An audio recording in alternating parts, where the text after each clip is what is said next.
Buenas tardes. En nombre de Ateneo de Jerez les doy la bienvenida a esta actividad de la sección de literatura que hemos llamado Encuentros con. El primer encuentro con quién mejor que con Juan José Tello. Sabéis, o me imagino que sabéis, que tenemos aquí un gran escritor, periodista, ha sido corresponsal, un hombre muy comprometido con los derechos humanos. Es un hombre, creo yo, de verbo fluido y pausado, que no necesitaría que yo le hiciera preguntas. Tampoco mi profesión es la de periodista, no se engañen, no esperen una gran entrevista. De manera que me he propuesto hacer una especie de pulgarcita, que vaya soltando algunas palabras, algunas frases, y Juan José que lo enfoque como quiera. Te doy las gracias, Juan José, por tu generosidad, inmensa generosidad, venir aquí esta tarde con este calor horroroso. ¿A la literatura por el periodismo o a la inversa?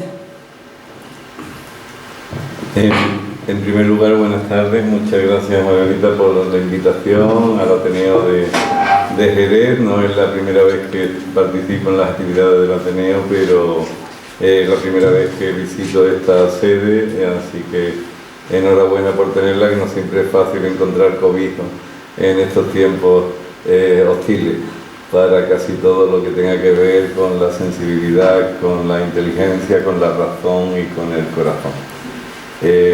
Suelo decirlo cuando estoy aquí en Jerez, pero es una forma de acordarme de ella. Mi abuela era de aquí, de Jerez, y mantengo una relación desde muy niño con esta ciudad a la que siempre me complace volver, quizás porque no soy aficionado al fútbol y por lo tanto no mantengo las tradicionales rencillas gaditanas y jerezanas con motivo de tan noble deporte. Pues mira, verás, yo nací en Algeciras, me crié en Cádiz y mi padre era albañil, con lo cual eso quiere decir que no teníamos demasiados posibles en aquella época, porque en aquella época los albañiles no cobraban los salarios que afortunadamente cobran hoy. Una de las cosas que más me he arrepentido es de no haberle hecho a mi caso a mi padre, que pretendía enseñarme el oficio, con lo cual estoy seguro de que ahora mi cuenta de resultados sería mucho más saneada que la que tengo. En ese contexto yo primero fui lector. Yo aprendí a leer con los cómics del Capitán Trueno, con aquellos guiones formidables de Víctor Mora, represaliado por el franquismo, y que siempre que podía lograba que el Capitán Trueno depusiera a un tirano y colocase en su lugar a un consejo de ancianos, que era lo que la censura le permitía, lo más parecido a una república que la censura le permitía. Y claro, después vinieron Verne y Salgari y Mark Twain y Stevenson y Charles Dickens, y cuando uno lee, por lo común tiene la tentación de escribir las historias que no encuentra en los libros que lee.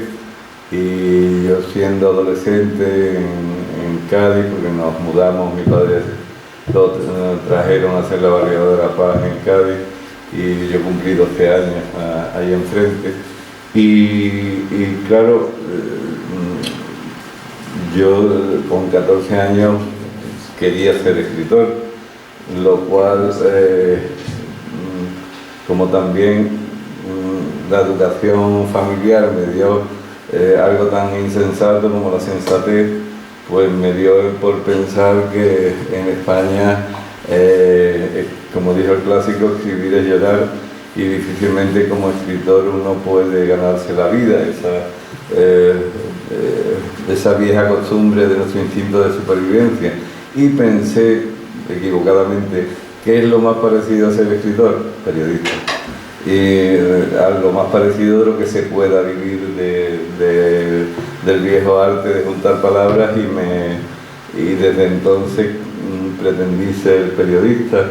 Lo intenté, me matriculé en Madrid, la primera huelga de correos de España chafó mis aspiraciones y tuve que entrar en historia, pero no dejé ni de escribir poemas, relatos, ni de escribir artículos, ¿no? El primero lo publiqué en el año 76 en Cádiz Gráfico, pero ya había velado armas literarias y periodísticas en algo tan pintoresco como la revista amorticopista del coro parroquial de Santo Domingo. En Cádiz debo decir que no me llevó hasta allí la fe, sino la existencia de dos maravillosas mesas de ping-pong y de muchas pibas en la comunidad, lo cual a la testosterona de la adolescencia le sentaba muy bien. Por fortuna en aquel ya Rebujina había gente que escribía, que cantaba, que componía, y fue una buena escuela. Y bueno, ya después los caminos fueron paralelos. Decía Miguel Delibes que hay que acabar con el periodismo antes de que el periodismo acabe con uno, pero yo tengo todavía la torpe idea de que el periodismo también es literatura, que el buen periodismo es literatura y que la mala literatura ni siquiera es periodismo. Por lo tanto, no hay que ser demasiado capcioso con esa frontera sutil entre el periodismo y la literatura. En el periodismo se ha hecho muy buena literatura, y no me refiero solo a las formidables columnas de Julio Camba, de Fernández Flores, por supuesto de Mariano José de Larra, de Bonafux, de tantos periodistas, escritores que hicieron, de Colombín, por citar a una mujer que también Abel Hayla es muy importante en la historia del periodismo y de la literatura, sino me refiero también a esa otra literatura que se hace en los reportajes, que se ha hecho incluso en las crónicas de sucesos. Ayer hicieron hijo adoptivo de Sevilla a uno de los grandes periodistas literatos de este país, que es Francisco Correal. Yo asistí en una ocasión al milagro de ver cómo hacía una crónica del trofeo Ciudad de la Línea de fútbol en unas circunstancias terriblemente difíciles. Él había ido a cubrir un partido crucial del torneo, pero cayó una niebla sobre el campo pavorosa, con lo cual el partido se aplazó porque no podía disputarse entre la niebla, y él tenía que entregar una página a Diario 16, y lo que hizo Paquiño fue regalarnos una maravillosa página sobre la niebla, el smog londinense, los chistes de Lepe en torno a la niebla, una auténtica joya, abriendo la sección de deporte. Y aquí en la sala está un escritor y periodista, Óscar Lobato, capaz de escribir una maravillosa página de un ursillo atascado, o de dos personas a las que la policía local atrapó fornicando en el paseo marítimo de Cádiz.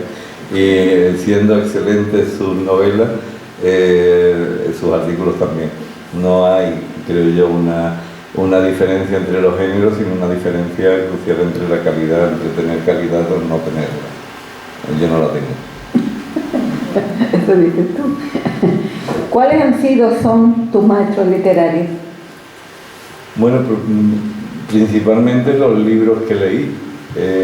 Para mí, pues, descubrir las 20.000 leguas de viaje submarino de Verne, o los 5 días en globo, o sumergirme en esa maravillosa historia de dos ciudades de Charles Dickens. Vivimos en el mejor de los tiempos, era el mejor de los tiempos, era el peor de los tiempos. Descubrir a llamarme Ismael yendo hacia el Pequod en las páginas de Moby Dick de Herman Melville, o intentar estremecerme con la mota negra que recibe un tabernero en la isla del tesoro. Eso ya es un motor para que ames la literatura, con independencia de que la escriban o no la escriban. Y claro, después cuando en la adolescencia descubres que la poesía que ya habías atisbado entre las páginas de los libros de texto con poemas de Machado, incluso de Alberti, que se publicaban de Marinero en Tierra, aunque su obra política no se publicase cuando yo era niño, o de Federico García Lorca, por supuesto, de Rubén Darío. De repente descubrí en la adolescencia, en la biblioteca de Cádiz, a Carlos Edmundo de Oria, a Caballero Bonal, a Blas de Otero, a toda una generación dispersa de escritores que después uno va ordenando y haciendo lo suyo. Esos son tus maestros literarios. Yo suelo decir que yo tuve la suerte de que me enseñaran a leer mis amigos, porque mi padre, que era un tipo pintoresco, que me puso a estudiar inglés y francés con 8 años, con la turbia intención de que a lo mejor los idiomas alguna vez me permitían trabajar en el puerto de Algeciras. También, cuando se dio cuenta de que al niño le gustaba leer, le regaló un volumen formidable se titula Un mundo juvenil, de selecciones de Reader Digest, donde descubrí la Capilla Sixtina, Mark Twain, Agatha Christie, y claro, andando el tiempo, yo descubrí que en aquella época, en la redacción de selecciones de Reader Digest en Madrid, trabajaban Fernando Quiñones, Caballero Bonal o Manolo Ríos Ruiz, entre muchos otros.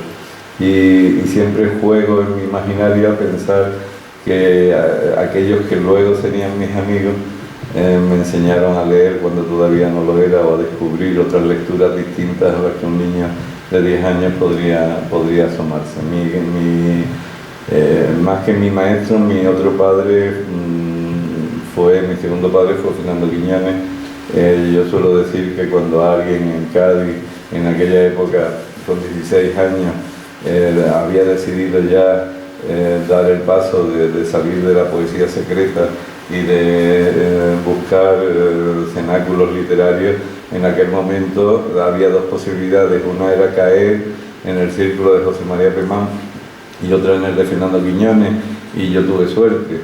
Y no lo digo desde el plano político, sino desde el literario, porque si bien Pemán representaba el capticismo más ortodoxo, una imagen local que creo que ha contribuido mucho al imaginario gaditano, la Piconera, el Séneca, que tiene más relación con Jerez, ha creado un cierto imaginario andaluz. Fernando Quiñones era el mundo.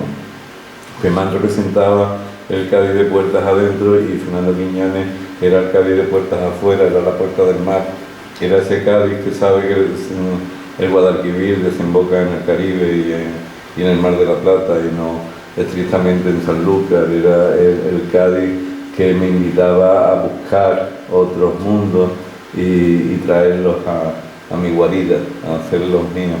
Y para mí eso fue un aprendizaje esencial.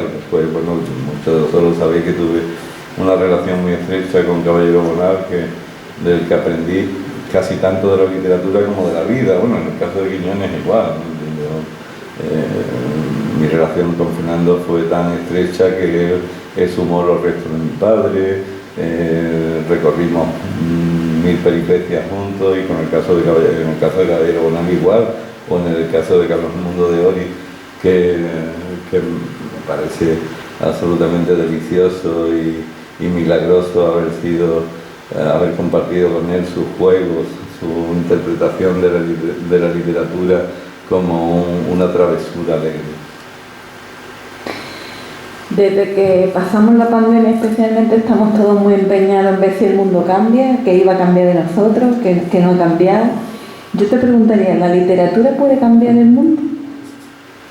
Hombre, ojalá que la literatura pueda cambiar la literatura, porque estar leyendo lo mismo desde Homero habría sido muy aburrido, siendo Homero nada aburrido. Pero afortunadamente la literatura ha ido cambiándose a sí misma, transformándose, buscando nuevos elementos, intentando conectar con los lectores de hoy.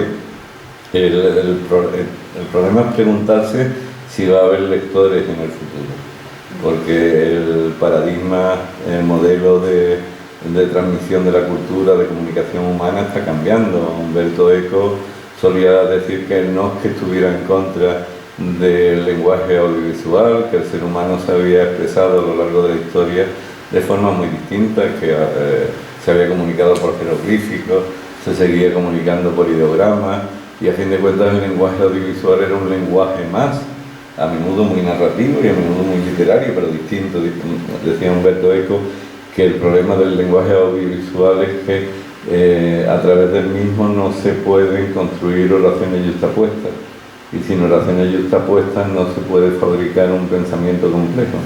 Y sin un pensamiento complejo no podemos abordar los problemas cada vez más complejos de nuestras sociedades. Lo estamos viendo, ese analfabetismo funcional que lleva a buena parte no solo de los jóvenes a dejar de leer, esa fascinación hipnótica que yo mismo la siento hacia las series en las plataformas o hacia las películas como forma de evasión o de aprendizaje, nos lleva a no leer, nos lleva a reducir los razonamientos a los estrictos caracteres de un Twitter y a la falta de atención del público en general, más allá de los 15 primeros minutos de una charla o una conferencia. Estamos perdiendo neuronas, y no solo por el envejecimiento de la población, sino por el envejecimiento de nuestras costumbres. Nos están saqueando el intelecto y lo estamos permitiendo, nos estamos vendiendo a ello. No hay una reacción pública importante para que podamos permitir seguir teniendo ideas transformadoras o ideas conservadoras, ideas progresistas o ideas reaccionarias. Yo suelo decir que si mi generación era la de los listillos de la clase, que nos apasionaba leer, ver cine, descubrir música, ir al teatro, profundizar en los ensayos y tal, y siendo así nos dieron hostias hasta en el carnet de identidad. ¿Qué va a ocurrir con estas criaturas que se creen todo lo que aparece en Google y que son incapaces de discernir entre una fake news y una mentira media que suelen ser las noticias? No van a tener defensa alguna, van a ser manejados por cualquier tirano que sí lea y que sí sepa mover los hilos de las marionetas. Y si nosotros pasamos de la revolución a la ruptura, de la ruptura a la reforma y de la reforma al desencanto, y teníamos urdimbre intelectual para habernos opuesto a ello y no nos opusimos, a estas generaciones que van a ser las que van a seguir en este turbio planeta cuando por ley de vida ya no estemos muchos de los que ahora estamos, no van a tener ningún tipo de defensa. En líneas generales, por seguir poniéndonos estupendos y empezar a pedir cubatas a los más cercanos para alegrarnos un poco la tarde, habrá que decir que hoy por hoy ya está ocurriendo ese derrumbe intelectual, ese derrumbe de la rebeldía, de no creernos a pies juntillas lo que nos dicen. Una amiga mía que era muy crítica con las vacunas, con las mascarillas y demás, me dijo hace unos meses, y enlazando con tu pregunta, hombre, os veo muy sumisos con las mascarillas, ahora con las vacunas nos van a poner un chip para controlarnos. Y digo, oye, ¿y cuando le resolvimos la deuda privada a los bancos con dinero público, no éramos sumisos? Cuando permitimos que nos pusieran un chip en el DNI, otro en las tarjetas de crédito del banco, otro en el GPS del coche, y lo aceptamos, ¿no éramos sumisos? ¿Para qué quieren ponernos más chips? Ahora sí ya nos tienen controlados. Yo no voy a ser insumiso frente a algo que lo que pretende es salvar vidas. A lo mejor aciertan y la salvan, pero lo que está claro es que nos llevan controlando desde hace mucho y nadie, no he visto ninguna conspiración en marcha contra ese tipo de controles. Ahora vivimos en una especie de avatar paralelo al de la realidad, en el que es muy difícil analizar lo que ocurre en el mundo real cuando nos bombardean con fantasmagorías irreales que parecen reales y que se creen a pies juntillas. Nadie parece creerse a pies juntillas que el neoliberalismo, que es una recreación del capitalismo, está atenta radicalmente contra el ser humano, empobrece a los más pobres, enriquece a los más ricos. En la pandemia el grado de riqueza acumulada por el 1% de la población choca con el empobrecimiento del 99% restante, incluyendo nosotros. Y lo que ocurre ahora en este momento en cuanto a la inflación, las consecuencias derivadas no solo de la guerra de Ucrania, sino de la guerra que mantienen las eléctricas, las grandes transnacionales contra los gobiernos democráticos y contra el pueblo soberano. Eso sí que es una conspiración en toda regla y nadie te la compra en las redes sociales. Si tú hablas de estas cosas eres un comunista trasnochado, un bolivariano de pésimo gusto, pero a las pruebas me remito.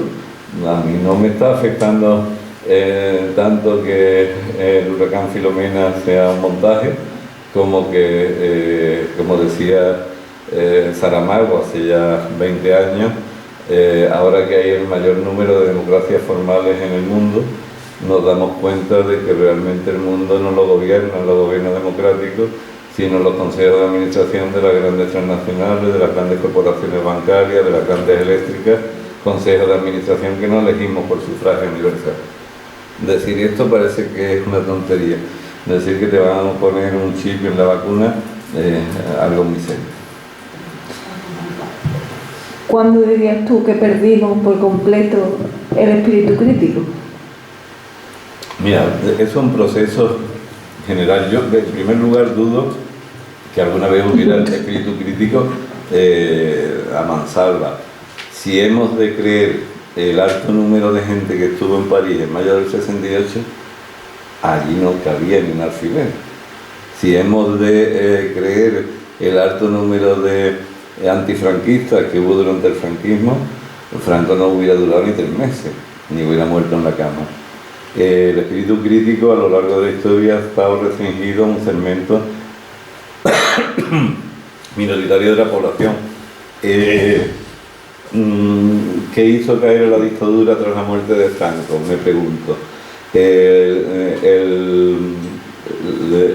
Los grupos minoritarios antifranquistas, de los que probablemente algunos de los aquí presentes militaron, o las necesidades geoestratégicas de Washington en Europa en un momento de la guerra de bloques, en una transición ordenada y planificada más desde el Pentágono que desde la zarzuela. Probablemente lo segundo. Pero claro, es que aquello era susto o muerte. Mucho de lo que estábamos por romper, ahora cuando se analiza la transición y se habla de transacción, pues claro que fue transacción y en muchos casos traición, pero es que en aquel momento nadie hubiera dado un duro, entonces no existía el euro, por que triunfara una revolución popular a la manera de Portugal y los claveles. En la España de aquella época, donde un mes antes de la muerte de Franco se organizaban excursiones en autobús a cambio de un bocadillo para saludar al dictador en la Plaza de Oriente después de haber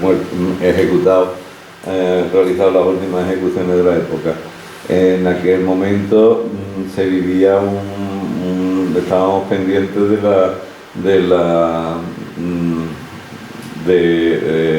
del ruido de sable. Hubo hasta 8 intentos de golpe de Estado en la transición, 2 de ellos una vez ya con el gobierno del PSOE después de octubre del 82. El pueblo no estaba precisamente movilizado, ni había esa gana ubérrima de salir a la calle con un Kalashnikov para defender la libertad, como puede estar ocurriendo ahora en Ucrania.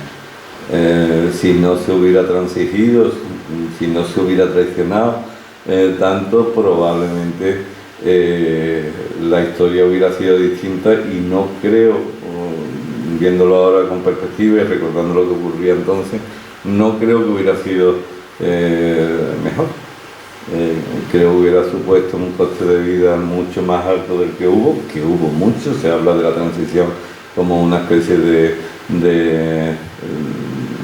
balsa de aceite donde no ocurría nada, y hubo muchos muertos, algunos de ellos, por ejemplo, del caso de Almería o lo de el caso de Caparrós en Málaga, todavía no han sido reconocidos como víctimas del terrorismo, en este caso, en ambos casos del terrorismo de Estado. Probablemente ahí empezó a morir el espíritu crítico. En los años 80 pasaron varias cosas terribles. Llegó el PSOE, ahora se cumplen 40 años, a la Moncloa y al Palacio de Monsalve antes, prometiendo el cambio, y en gran medida nos dieron el cambiazo de la realidad. Hace 40 años ingresamos en la OTAN, de entrada no, y después nos quedamos en la OTAN, así sí, pero ocurrió algo mucho más terrible que acababa con todo espíritu crítico. Aparecieron las hombreras en la moda española, y claro, después de pasar del poncho a las hombreras y las botas de plataforma, yo creo que allí no había espíritu crítico que aguantara. Y en este panorama tan poco halagüeño, ¿por dónde se cuela la poesía? No, el panorama no es que sea poco halagüeño, es que frente a la realidad cabe dos cosas: dulcificarla o transformarla. Pero claro, aquí en este país me hace mucha gracia.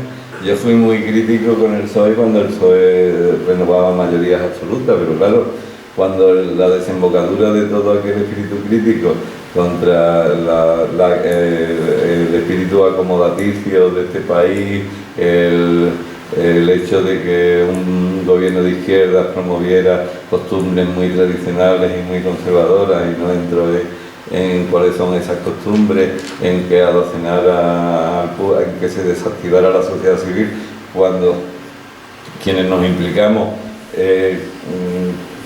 de una perspectiva crítica contra todo aquello, comprobamos que nuestras críticas no servían para que un partido de izquierda que estaba haciendo política de derecha fuera sustituido por un partido de izquierda que hiciera política de izquierda. Comprobamos que ya entonces, que aquí cada vez que queremos matar a Frankenstein contratamos a Drácula, de una forma absolutamente sorprendente. Ahora, hombre, yo entiendo que contra un gobierno como el que tenemos, bolivariano, comunista, sanchista, etcétera, etcétera, que ha subido el salario mínimo interprofesional, que ha creado el ingreso mínimo vital, que ha reformado la ley del aborto, que ha creado una reforma laboral a juego de que ha logrado. Yo entiendo que ante esas barbaridades nuestra salvación está en partidos que prometen quitarnos impuestos para cerrar hospitales y desbaratar la educación, en perseguir a las mujeres, a los homosexuales, a las minorías que se presentan a las elecciones autonómicas cuando quieren acabar con las autonomías. Yo entiendo que esa es la salvación, que es evidente. Frente a todo esto, vamos a estar estupendamente con esa amalgama que inexorablemente se nos viene encima. ¿Qué ocurre? Pues evidentemente hay otra frase maravillosa que yo suelo utilizar mucho, que es la de cuerpo a tierra, que viene lo nuestro. Frente a todo eso, ¿qué hace la parte contratante de la segunda parte? Decir que viene el lobo. Eso ya no asusta a nadie. ¿Qué ha ocurrido en este país en los 10 últimos años que haya ilusionado a sectores de la población? Vaya usted a saber por qué. Dos cosas: el soberanismo catalán, que está todo el mundo entusiasmado con que el 3% sea soberanista y catalán, y no españolista y monclovita, y toda esta cosa de Vox y de los partidos de ultraderecha que han logrado hablarle a las tripas de mucha gente que se siente frustrada, que se siente que no está a gusto en el sistema, que cree que está minusvalorado, y que al que le dicen la culpa de lo que te pasa la tienen los inmigrantes, la culpa de lo que te pasa la tienen las mujeres que se han incorporado al mercado laboral, la culpa de lo que te pasa la tienen los progresistas que no. Yo creo que lo que le toca a la izquierda, o en general a los demócratas que están en contra de que el sistema sea manipulado por quienes no creo yo que vayan a aportar soluciones, sino a crear problemas, es buscar algo que ilusione a la ciudadanía.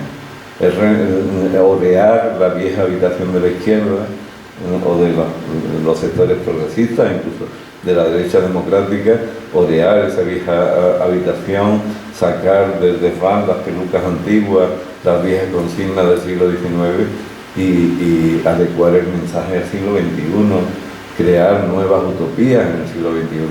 El gobierno ha hecho muchas leyes, pero la fábrica de utopías está cerrada hace ya mucho tiempo. Y las utopías, si no son descabelladas, son necesarias porque han sido la gran locomotora de la historia y la que ha transformado la sociedad. Todavía estamos a tiempo de fabricar utopías. Cada uno lo puede hacer en el garaje de su casa. No se necesita gran espacio para fabricar una utopía. Lo que se necesita es una cierta serenidad y una cierta complicidad. También es cierto que en el siglo XIX, a finales del XIX, tú te reunías con 4 impresores, creabas un periódico, un sindicato o un partido, y eso era capaz de transformar este país, o Rusia, o cualquier otro país y hacerle avanzar. Hoy en día es muy complicado combatir al Napoleón de las grandes corporaciones mediáticas desde la pequeña trinchera de un ordenador. Tú puedes perder, porque no eres un profesional, tú puedes perder un rato peleándote en Twitter con alguien, intentando desmontarle sus argumentos e incluso evocar esos momentos que todos hemos tenido en la vida de que nos hemos peleado en el patio del recreo o en el colegio o en la calle con los macarras de la banda de enfrente. Pero tú le puedes dedicar un rato porque tienes otras cosas, familia, trabajo, cosas más importantes que hacer que vivir en el ciberespacio. Ellos son profesionales del ciberespacio. Las granjas de bots, de haters, de hackers existen, están a sueldo, reciben un sueldo, no son idiotas, saben cómo poder generar una opinión pública favorable a sus razones o a sus razones. Frente a ese es el ejército de Napoleón. Los que jugamos al Twitter un ratito al día somos la guerrilla y desde luego no somos el empecinado porque nos desempecinamos muy pronto y nos volvemos a nuestros quehaceres. Quienes se oponen a quienes están dominando el mundo virtual ahora han tenido tiempo y a veces dinero para crear una alternativa a los think tanks conservadores y reaccionarios, una alternativa a todo ese lenguaje mediático que lo está contaminando todo y que está cambiando el imaginario, y una alternativa también a los medios de comunicación. Quien vaya al kiosco todavía comprobará que la presencia de periódicos progresistas es absolutamente minoritaria. El mensaje que el papel transmite a diario es un mensaje reaccionario, conservador y a menudo populista. Si vamos a las emisoras de radio, está ocurriendo 3/4 de lo mismo. Y en televisión siempre se dice, hombre, está La Sexta. Bueno, La Sexta forma parte de la misma corporación de Antena 3 y a mí siempre me recuerda aquello de que se le decía a Le Monde, hace ya mucho tiempo, en los años 60, se decía de Le Monde que tenía el corazón a la izquierda y la cartera a la derecha. Pues probablemente este sea el mismo caso. No se ha creado una alternativa mediática frente a todo eso.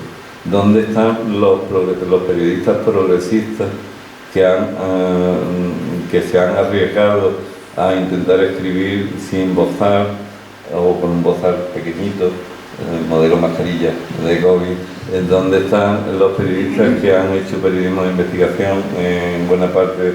Yo no te hablo de los grandes medios, de los medios provinciales, que se han atrevido a intentar sacar informaciones en contra de la opinión de sus editores, en contra de la opinión de sus responsables de emisoras, etcétera, etcétera. Lo voy a decir en la puta calle. Buena parte del paro de esta profesión, si hay que identificarlo con un target, hay que identificarlo con este target. Quienes en muchos casos se han quedado en nómina han sido periodistas muy capaces, pero que han tenido que disimular sus opiniones.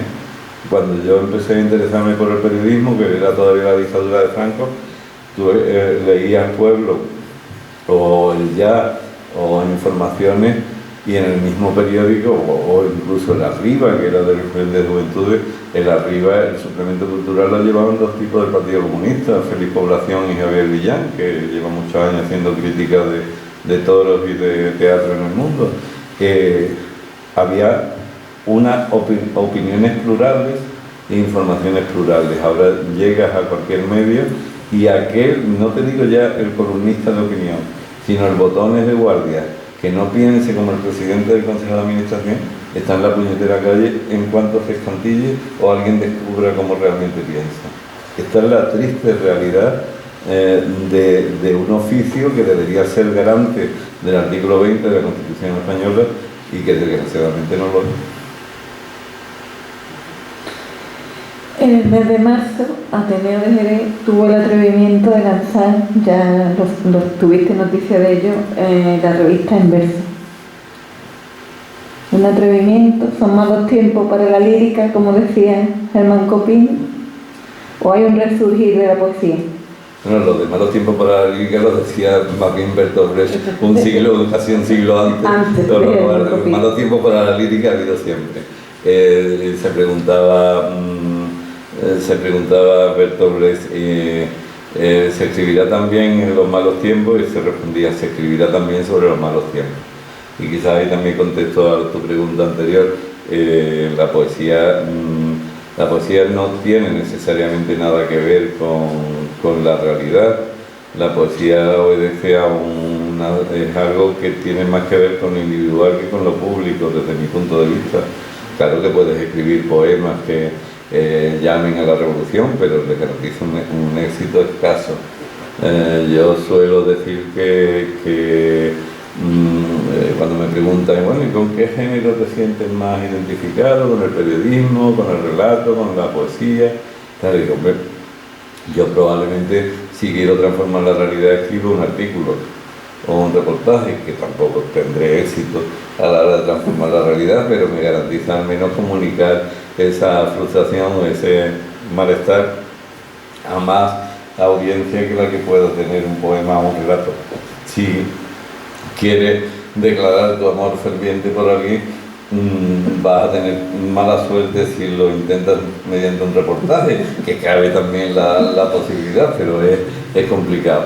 Y el relato pues sirve para construir mundos que no son tan personales como el de la poesía y que sí puedan estar abiertos a otras interpretaciones. Fernando Quiñones solía decir que la literatura era como el whisky, que la poesía era whisky solo, la narrativa, el relato whisky con hielo y la novela whisky con hielo y agua, pero whisky a fin de cuentas. Añadámosle el periodismo, que también es whisky. La poesía, desde mi punto de vista, tiene algo que ver más con la persona, con el individuo. Para mí no es tanto un género literario como un sacerdocio. No es un deporte, es gimnasia. Tú no rivalizas con ningún otro poeta, tú rivalizas contigo mismo, intenta lo mismo que el gimnasta, intenta batir sus propias marcas, o si ya tiene una edad, intenta mantenerse en forma, aunque no llegue a los récords de cuando tenía 20 o 30 años. A veces en poesía ocurre la inversa, pues el poeta lo mismo, intenta seguir dialogando consigo mismo en su interior. Como decía Antonio Machado, quien habla solo espera hablar a Dios un día. Yo no creo en Dios, pero sí creo en la poesía y creo que la poesía es un proceso interno, casi metafísico, que tiene que ver con la literatura, pero que tiene que ver con la música, que tiene que ver con la matemática, que tiene que ver con la metafísica y con la filosofía. Y que más que un ejercicio literario es una actitud ante la vida. Probablemente ahora hay poetómetros que se reparten en las antologías o en las selecciones de la crítica, este es poeta, este no es poeta, esta es buena poeta, esta no es buena poeta, esta tal. La condición de poeta yo creo que solo se le no es un máster de esto que da la Universidad Juan Carlos I, es una percepción propia, íntima, que uno resuelve, si alguna vez lo resuelve, si no la ha vencido antes el Alzheimer, cuando tenga que entregar la cuchara en el último suspiro, que diría Luis Buñuel, y ahí se pregunta a sí mismo, ¿has sido poeta o no has sido poeta durante toda tu vida? Una gran pregunta. Tu último poemario publicado es Los amores sucios. Háblanos de él. Bueno, yo estoy, como se ha vendido también, estoy por escribir Los amores guarros, a ver si para la cosa creciendo. Nada, es un libro que me ha dado mucha alegría, sobre todo porque llevaba 10 años sin publicar poemas, que eso no quiere decir no escribirlos, y ha sido como una catarsis. La poesía también sirve para ahorrar consultas de psiquiatra, y creo que este era un libro escrito, como decía Mohamed Chukri, del pan a seca, salvando las distancias enormes entre Chukri y yo. Está escrito con las tripas y está escrito desde la emoción, y creo que eso ha servido para conectar con mucha gente que lo ha leído y que lo ha creído y que lo ha sentido y que lo ha hecho suyo, y que ha intentado identificar los poemas con su propia biografía o con sus propias emociones. Eso es un regalo, que alguien te pare y te diga cosas como esta, o que haya sido capaz de conectar con gente muy diferente, de generaciones muy distintas y de percepciones también distintas. Me ha emocionado, y le estoy muy agradecido a ese libro, que habla de amor y de desamor, que habla de introspección, de mirarte al espejo e intentar no esconder las arrugas que se te ven en el espejo. Es un libro escrito sin Photoshop, creo que no hay maquillaje en lo que he escrito y en lo que he publicado, y bueno, lo que espero es no defraudar con el siguiente. Seguro que no. Y no defraudarme. Seguro que no. Hay muchos compañeros y compañeras que estarán deseando hacerte alguna pregunta. Yo, antes de cederles la palabra, si a ti te parece bien, voy a darle un poco para casa y te voy a preguntar cómo ves tú el papel de los Ateneos en la actualidad. A mí me parece tan milagroso como el mito de las catacumbas cristianas. Cualquier foco de resistencia de la sociedad civil frente al adoctrinamiento, al alineamiento, el intercambio libre de ideas, la búsqueda de complicidades, me parece maravilloso. Pero hombre, yo no quiero ofender, pero cada vez que participo en un acto de esto, me da por traer no solo un test de antígenos, sino un test de carbono 14. Nos falta sangre nueva para la vieja ceremonia, y si no somos capaces de, a pesar de todas las dificultades y a pesar de todas las comodidades, sumar a la sociedad civil, sea Ateneos, ONG, peñas recreativas, lo que sea, a esa gente joven que la pandemia también le ha hecho aislarse todavía más en los videojuegos, en las pantallas y en ese otro mundo virtual que realmente no existe, pero que termina marcando al mundo real. Mal vamos. Es de elogiar que estéis aquí a estas horas con la que está cayendo, escuchando a este personajillo contar esta sarta de varíos, pero lo importante sería que los Ateneos siguiesen activos dentro de 30, dentro de 40 y de 50 años, y creo que vamos, ¿no? Los Ateneos y lo que no son los Ateneos. Aquí hace falta una pandemia de ilustración, hace falta una pandemia de sosiego, de intentar desarmar los discursos del odio y de intentar restablecer el uso de la razón y la costumbre de la convivencia. Ese es el reto. Abro turno de palabra para quien quiera. Patricia, adelante. Buenas, José. ¿Verdad? Me alegra verte. Igualmente, Patricia. Que, vamos, a ver cosas y hacer una reflexión que me gusta escucharte. Yo no sé si por tu tono de voz, que sabes que te digo que repitas muy bien y que además es agradable, muy agradable escucharte, sino por el propio contenido que dices, ¿no?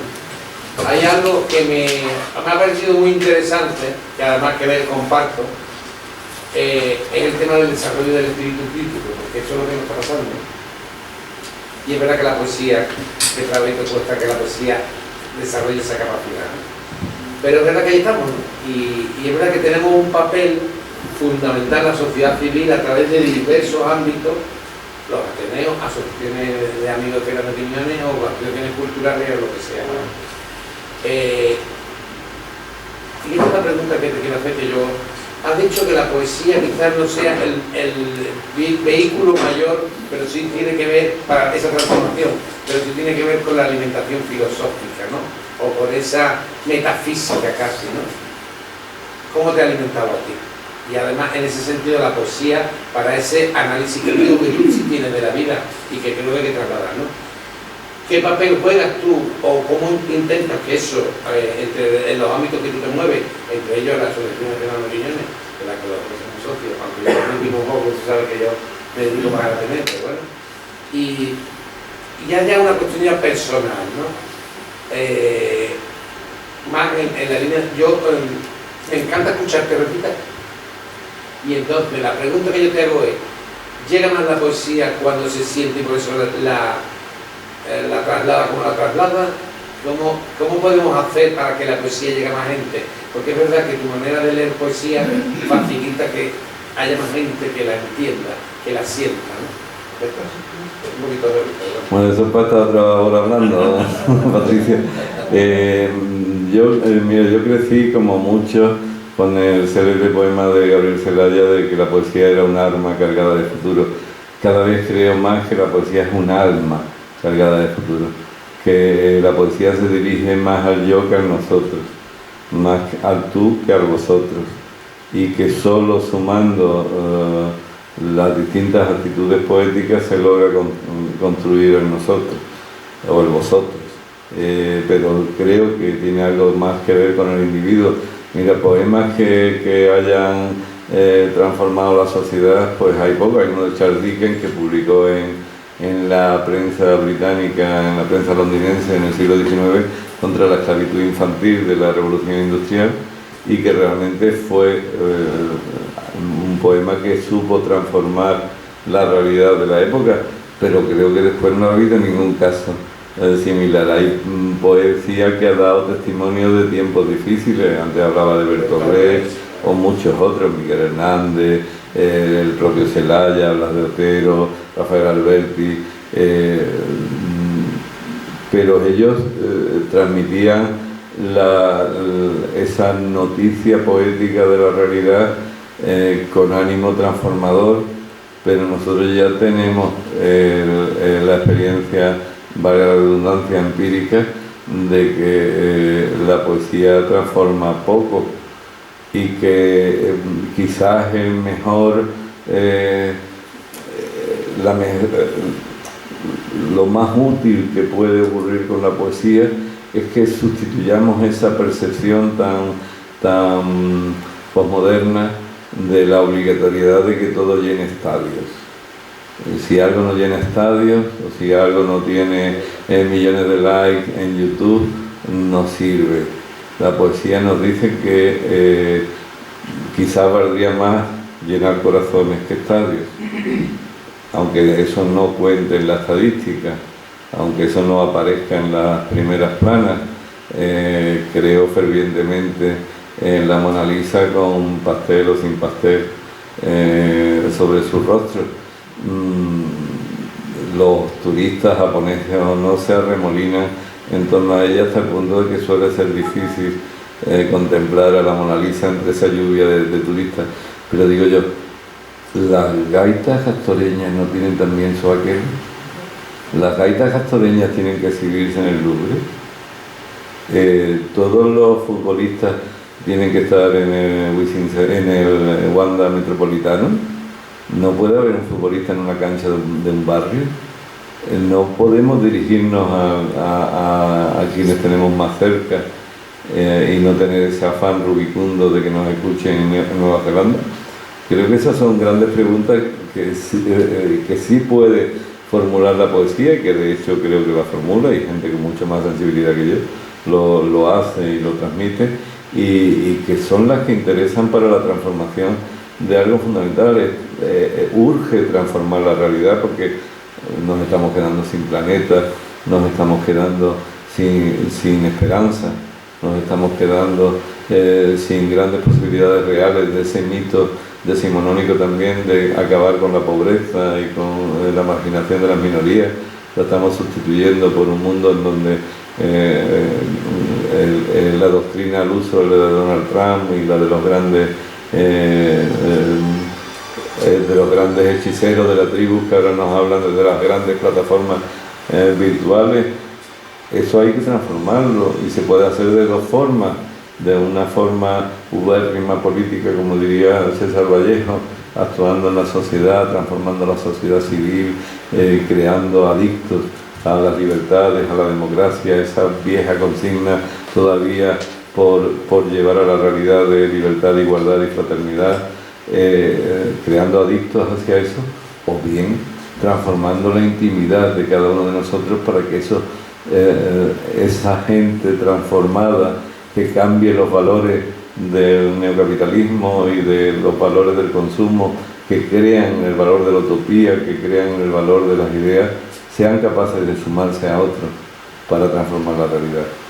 La poesía puede contribuir a ello como motor de un cambio personal o sencillamente de un diálogo con uno mismo a lo largo de los hechos, pero creo yo que no es un motor real, inmediato para... hay algo que se nos escapa, la poesía, esa imagen de Miguel Hernández, por ejemplo, recitando en las trincheras a los soldados. Los soldados estaban allí porque Miguel Hernández les había llevado a estar allí. Los soldados estaban defendiendo sus ideas allí y el poeta les acompañaba, les entretenía, les enardecía, pero ellos ya estaban allí. La poesía servía de acompañamiento. Alguien se pregunta por qué los escritores del 27 escribían en romance, porque el romance es el ADN literario de nuestra lengua. El romance es lo más fácil de recordar, esos octosílabos con que truncamos los viejos hemistiquios del poema del Mío Cid hasta convertirlos en una música capaz de recordar por parte de un pueblo analfabeto que a lo largo de los siglos no podía leer esos poemas, pero sí los retenía en la memoria porque un juglar o un trovador o un poeta los recitaba y hacía suyo esos poemas. Los escritores del 27 escribían romances no solo en homenaje a Góngora, sino en homenaje a los camareros que le pedían autógrafos a Federico García Lorca sin haberlo leído, pero lo había oído. Es importante que la poesía se lea, es importante que la poesía se oiga, pero es importante que la poesía se sienta, y son tres formas de poesía completamente diferentes. Recuerdo hace poco en Cádiz, en un acto, que estaba yo con José Ramón Ripoll y viene una señora, se me abraza, el mejor poeta de Cádiz. Le digo, no señora, el mejor poeta de Cádiz es este, yo soy el que mejor lee. Y porque Ripoll, que tiene buena voz, tiene también un temblor que no le favorece a la hora de leer los textos. Leer es importante, pero la poesía se lee en voz baja. Es importante leer la poesía en voz baja y es importante leer la poesía a uno mismo y hacerla suya. La poesía, tú decías, que puede entenderse más si un poeta la lee, pero es que la poesía no hace falta que se entienda. La poesía es un escalofrío, no es una idea. La poesía es una imagen, es una ráfaga, y eso el lector es el que tiene que hacer la suya. Cuando yo leo mis poemas, ya los poemas son otros, diferentes si los lees tú en un libro. es algo completamente distinto. Decía, probablemente, por lo menos de lo que yo he conocido, el poeta que mejor leía de todos los que yo he conocido era Félix Grande, y Paco de Lucía lo llamaba a veces por teléfono cuando estaba afuera o cuando lo necesitaba, y le decía: Félix, háblame un ratito de lo que tú quieras por teléfono, pero háblame, porque la voz de Félix, con su cadencia, le llevaba a relajarse, a pensar, a sentir. Para eso sirve la voz. Pero la oratoria, siendo otra arte que tiene que ver con la literatura, no es lo mejor para adentrarse en la poesía. Si tú no te adentras en la poesía con tus propias claves, con tus propios ojos, con tus propias emociones, probablemente vas a perder tu propio camino como lector de poesía. Leer poemas en público, que a mí me encanta, y me encanta hacerlo con músicos y demás, se parece mucho a un concierto de rock and roll, porque yo en el fondo lo que hubiera querido era ser rockero, pero tenía un oído enfrente del otro. Pero lo de la poesía es otra cosa. La poesía es otra cosa, creo.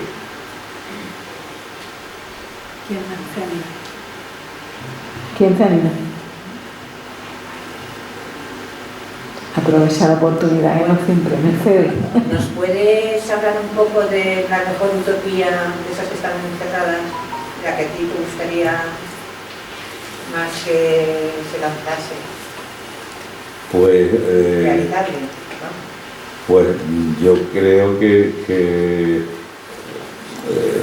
toda utopía está llena de paradojas, y yo creo mucho en las teorías demócratas de Thomas Jefferson, que creo que de los padres fundadores de Estados Unidos es el que intentó plantear una radicalidad democrática, de profundizar en la democracia hasta donde fuera posible, como un pozo sin fondo, lo que no optó para que el señor Jefferson mantuviera esclavizado a sus esclavos durante toda su vida. Él ponía sus ideas en un sitio y sus ideas en otro. Creo en la revolución permanente de Trotsky, porque nada tiene que estar sometido a la permanencia, al canon. Todo es inestable como la vida, y el poder debiera ser inestable como la vida, para acercarse a la vida y para acercarse a la gente. Yo creo en la utopía de un ministro que sepa cuánto se paga un café en la barra de un bar, o cuánto ha subido el aceite en el supermercado. Creo en la utopía de alguien que se enfrente al poder absoluto de las eléctricas, arriesgándose que cuando deje de tener poder no lo van a contratar en esa puerta giratoria para alguna filial de esa eléctrica en un país sudamericano. Creo en la utopía de quienes son capaces de conciliar las ideas de seguridad con las ideas de cooperación y de desarrollo, la necesidad de equilibrar el mundo. Hay utopías de todo tipo. Ahora, el problema es que son cepas poco contagiosas. Hay una mayor utopía que evitar que el planeta colapse en 30 años. ¿Dónde están las manifestaciones en la calle para exigir que, aprovechando la crisis del combustible, por ejemplo, apostemos por los transportes públicos en lugar de por sufragar la gasolina? Ahí hay una utopía formidable,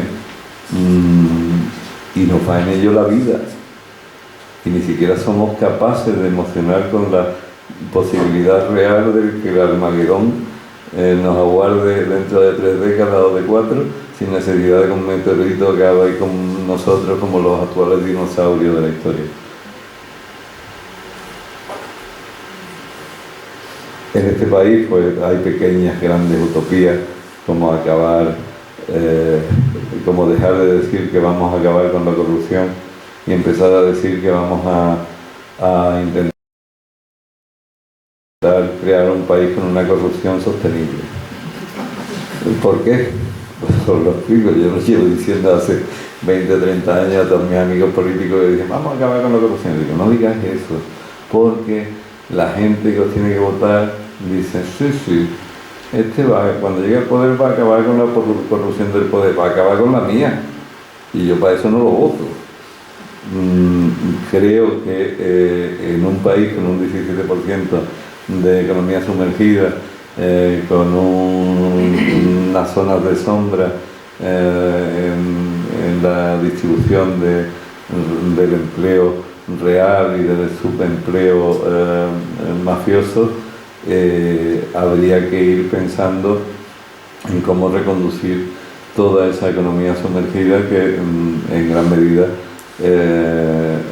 está contagiando eso que llamamos la moral de frontera al resto de la sociedad. Yo nací en el campo de Gibraltar, he crecido en Cádiz, volví al campo de Gibraltar, y quienes hemos pasado por allí, aquí hay varias personas que lo han hecho, saben que desde hace mucho tiempo, algunos alumnos en algunos colegios le preguntaban a sus maestros: maestro, ¿usted cuánto cobra a fin de mes?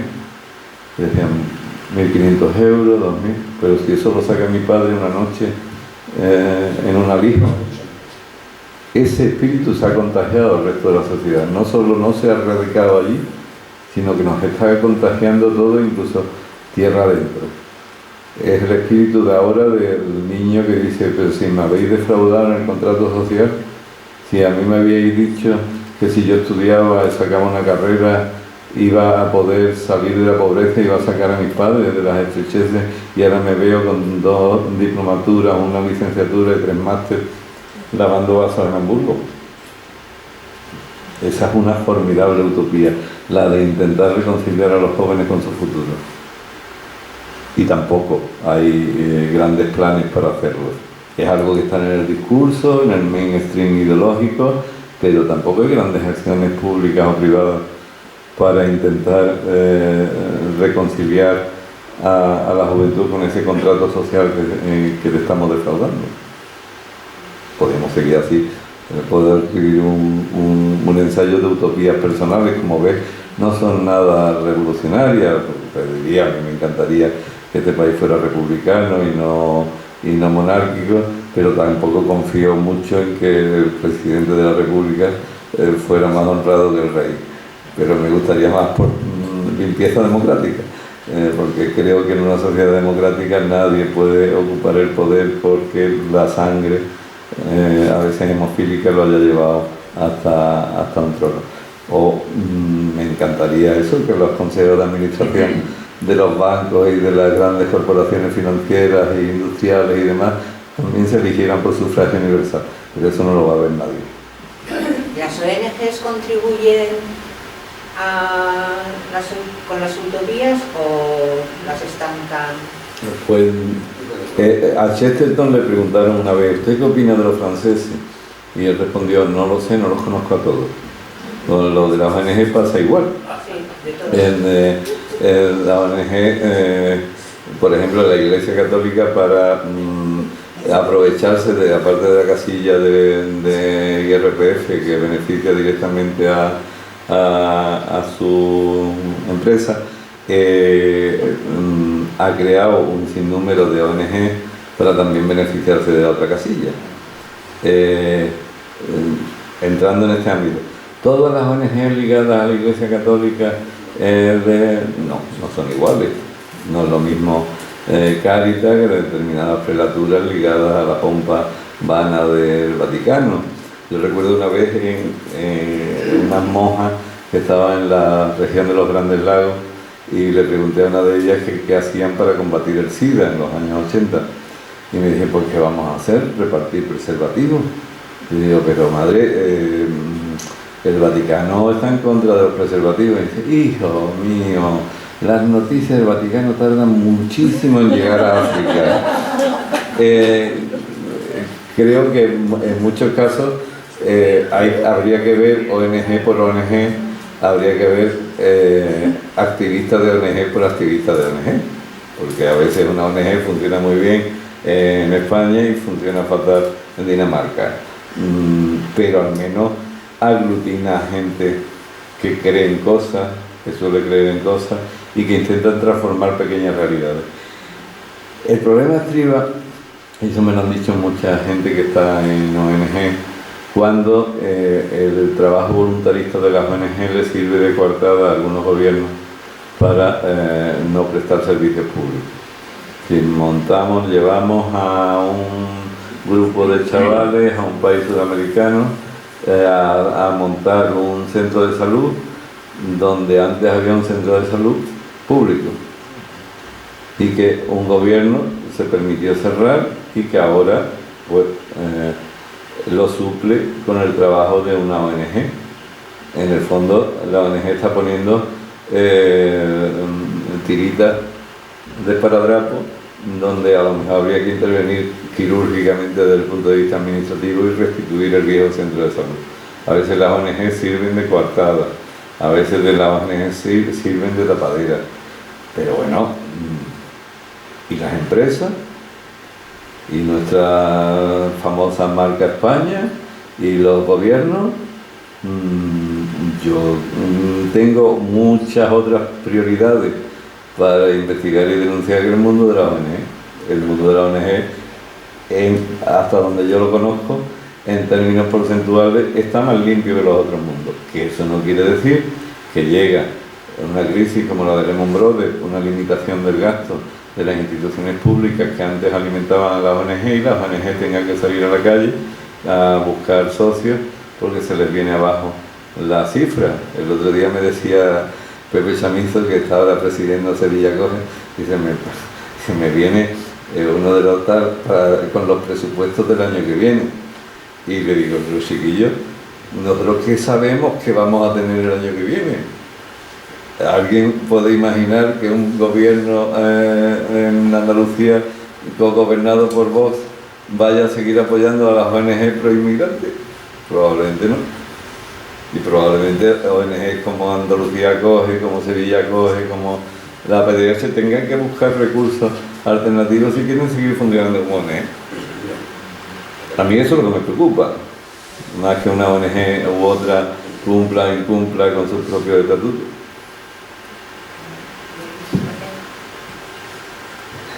¿Algo O más? sea, que crees que va a salir Vox de nuevo. No, yo no creo. Yo creo que yo soy una persona optimista y creo que hasta el rabo todo es todo. Y en los partidos hay que jugarlo. Y hay que intentar transmitir el entusiasmo que no tenemos. Porque como nos resguardemos en el pesimismo, en la depresión y en tirar la toalla, seguro que el partido se pierde y que el toro nos invite.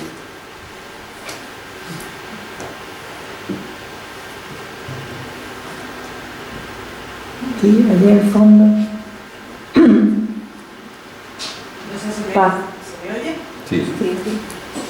Pues nada, lo primero quería felicitarte por tu discurso. Además de la belleza del contenido que escucho, la belleza de la expresión. Hablas de forma literaria y me conmueve tu forma de hablar. Después de las flores viene la pregunta. Cuando has hablado que el espíritu crítico ha desaparecido, yo me he quedado un poco en shock, ¿no? Porque es una sentencia muy fuerte, ¿no? Pero luego, pensando en el tema de la utopía, realmente, ¿será que es una utopía el espíritu crítico también? No, hombre, yo no creo que nada desaparezca. Yo soy muy de Steven Spielberg y ella nos enseñó que en la vida siempre se abre paso. Es muy difícil destruir cualquier cosa. Siempre queda ahí un germen y siempre queda la posibilidad de que ese germen se retroalimente y de alguna manera vuelva a resurgir cosas. Yo lo que digo es que el espíritu crítico de otro tiempo ha desaparecido, que no sé si fue tan crítico, ¿no? Porque a veces idealizamos el pasado. Pero, por ejemplo, yo que me he pasado la vida intentando ser un emocional más que un intelectual, yo echo mucho de menos a los intelectuales. Los intelectuales eran unos señores aburridos que salían en unas tertulias muy petardas de la tele, pero que decían cosas interesantes, se comprometían con su tiempo, se oponían a los gobiernos de una manera abierta, cuando tenían que oponerse, unos contra un gobierno, otros contra otros, establecían sus manifiestos, hablaban, intentaban reflexionar sobre la realidad.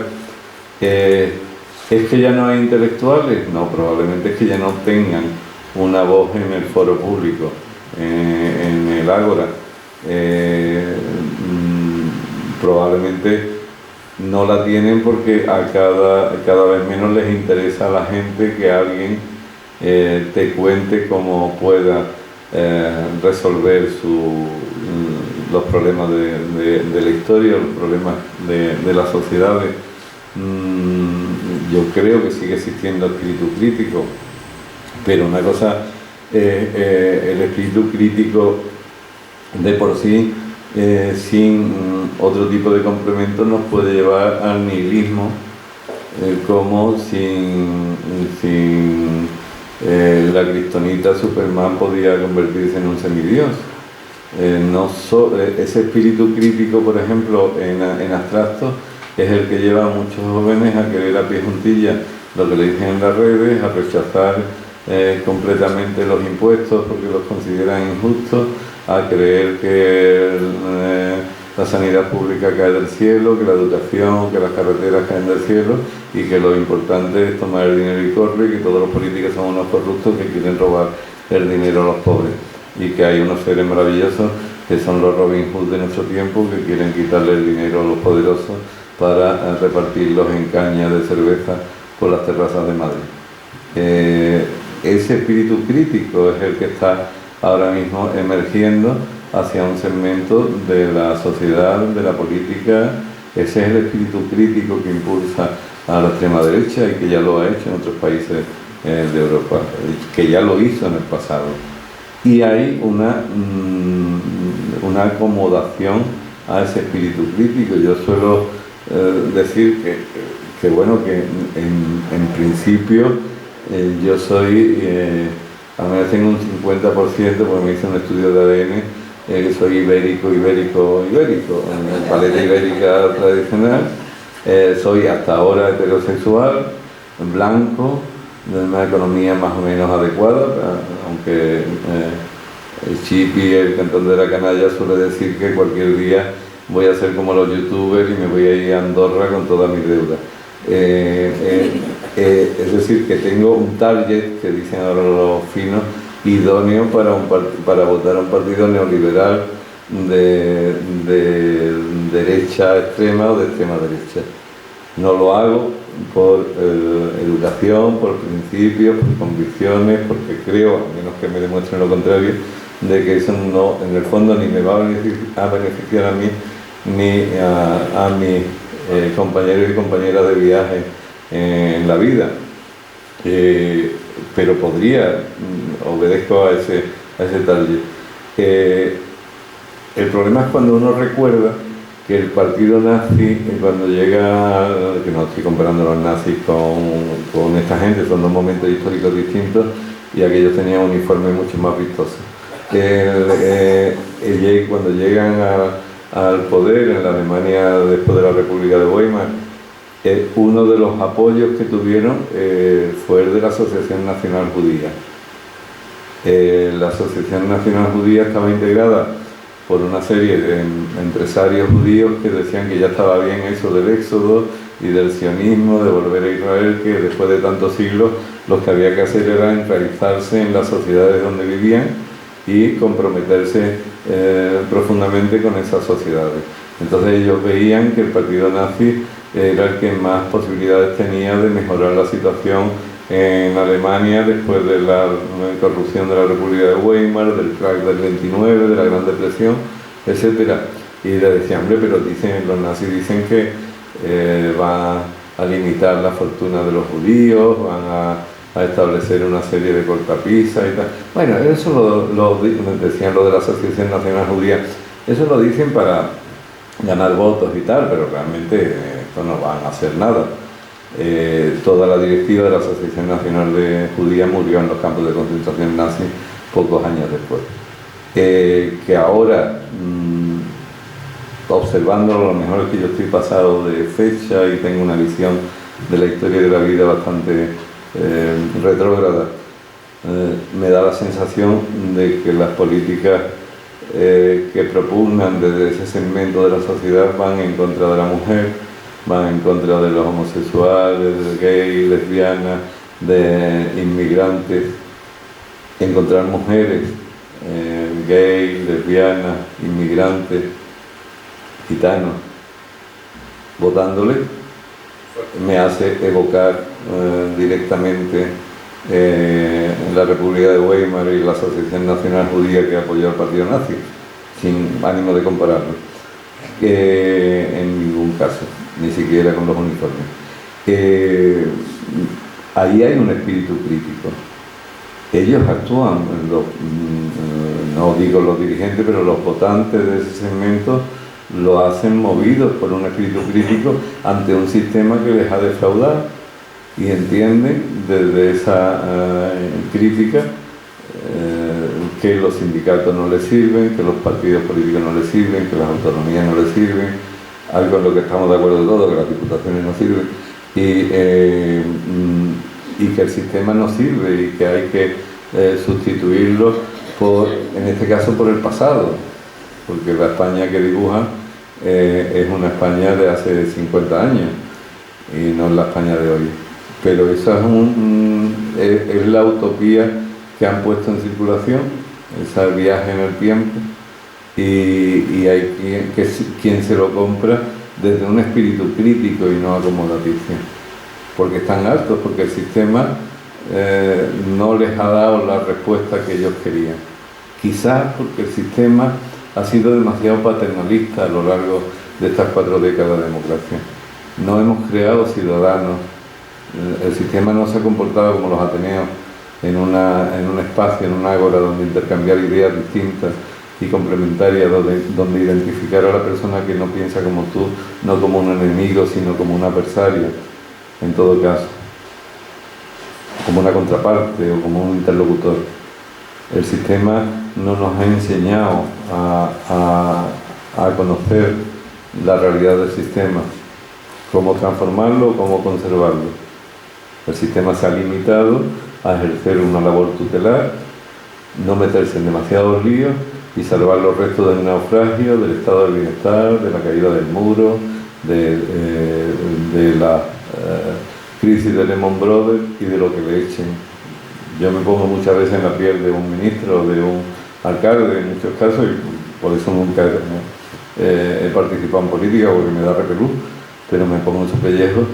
Y a fin de cuentas lo único que se puede hacer en muchos casos frente al sistema es tapar boquete, es echarle un repelladito a lo que tiene, porque es difícil a menudo transformarlo, y mucho más a menudo es difícil conservarlo en pie, no conservarlo en pie. Creo que hay razones para que haya muchos sectores de la sociedad española y de la sociedad mundial defraudados. Lo que pasa es que de nuevo van a contratar a Drácula.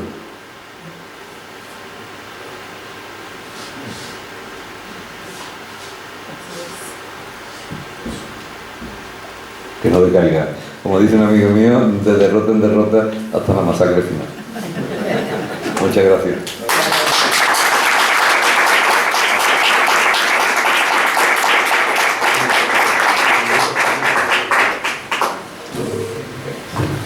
Juan, por favor.